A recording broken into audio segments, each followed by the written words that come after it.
Action is being taken on that front in the retail sector amid changes in the way we shop.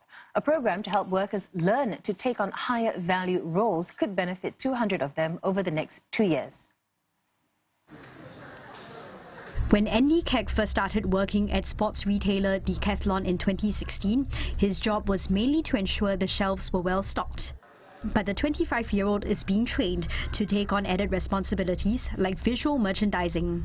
It actually helps us to know where a particular product should be placed, the colors, which panoply should be placed together.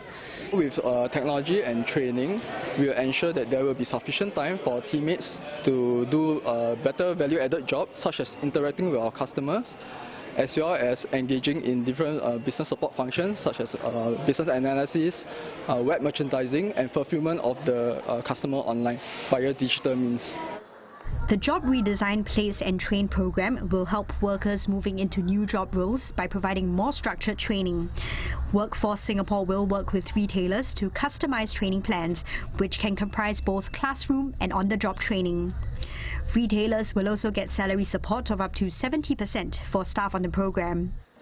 During a visit to Decathlon, the Manpower Minister said as the retail sector continues to transform, the government is prepared to do more for workers. As long as there's a need, we are very willing to put in the resources to expand it. And until the whole sector, whole retail is transformed, so that, I don't know whether it's 2025 or whether it's 2030, that it will look very different from what it is today. Mrs. Teo added, the government will also help businesses in other sectors if they have a transformation plan.